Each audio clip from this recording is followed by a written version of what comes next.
गांव से कुछ प्रसादी लेकर के आए हैं, उसको पालें, यहीं पे फिर आगे चलेंगे। और उन तीर्थ यात्रियों ने प्रसाद खोला, उसमें पूड़ी सब्जी गुलाब जामुन आदि सब गांव के लोगों ने जो प्रसाद दिया वो सब था। प्रसाद खोल के सामने रखा ही था, इतने में ही एक डाकू आ गया। और डाकू अपनी सेना के साथ आया, आकर के बोला इन सबको बंदी बनाओ, इनके पास जो कुछ हो सब कुछ लूट ले चलो। वो बेचारे खा भी नहीं पाए, हाथ ऊपर करके खड़े हो गए। उनके झोला वोला देखे तो उसमें कुछ कपड़े, कुछ दक्षिणा, कुछ ग्रंथ किताब मिली। डाकुओं ने बोला सब हरण कर लो। तभी एक सिपाही बोला, बोल महाराज 56 भोग भी है, आपकी आज्ञा हो तो पालें, बढ़िया गुलाब जामुन पूड़ी सब्जी सब दिख रही है। डाकू बोला हाँ हाँ बैठो, सब लोग उड़ाना शुरू करो।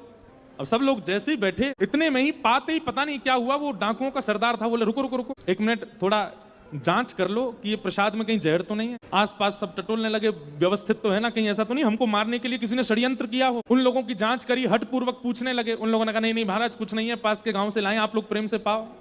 डाकू बोला नहीं नहीं मुझे तो कुछ गड़बड़ लगती है। उसने जैसे ही ऊपर देखा पेड़ पर, वहां रामानंदाचार्य जी बैठे राम राम कर रहे थे, राम राम राम राम, नीचे देख रहे थे। डाकू बोला मिल गया, षड्यंत्रकारी मिल गया, इसको नीचे उतार के लाओ। नीचे उतार करके लाए। रामानंदाचार्य जी ने हाथ जोड़े, राम राम राम राम राम चल रहा था उनका। बोले ये इसी की चाल है, ये किसी राजा का गुप्तचर है, इसने हमारे लिए विषैला भोजन यहाँ रखवा दिया ताकि हम लोग खाएं और खा करके हमारी मृत्यु हो जाए या हम बेहोश हो जाएं और ये पकड़ के हमको राजा के पास ले जाए। सब संग के बोले हाँ यही लग रहा। बोले अब एक काम करो, इसको हाथ पैर बांधो, इसका मुंह खोल के इसी को खिलाओ, जितनी सामग्री सब इसके मुंह में डालो। 2 सिपाहियों ने पांव बांध दिए, 2 ने हाथ बांध दिए। राम राम राम राम कीर्तन चल रहा था रामानंदाचार्य जी का। डाकुओं ने मुंह पकड़ा, जबरदस्ती खोला और जबरदस्ती खोल करके ये ले गुलाब जामुन खा। जैसे ही मुख में डाला, रामानंदाचार्य जी के आंसू आ गए। बोले भैया राम नाम खिलाता नहीं है, जबरदस्ती हाथ पांव बांध के खिलाता है, ये राम नाम का प्रभाव। महाराज रोटी सब्जी गुलाब जामुन पकौड़ी कचौड़ी रायता सब खवा दिया उनको, पेट बिल्कुल तर हो गया। अब वो प्रसाद तो था 10-5 लोगों का, अकेले रामानंदाचार्य जी बेचारे कितना पाए, खाते खाते खाते नर भर गया पूरा। तब डाकू के जो लोग थे उन्होंने कहा महाराज जी थोड़ा देख तो लीजिए, अगर ये जीवित रह जाए, इसको कुछ ना हो तो बचा हुआ हम पालेंगे।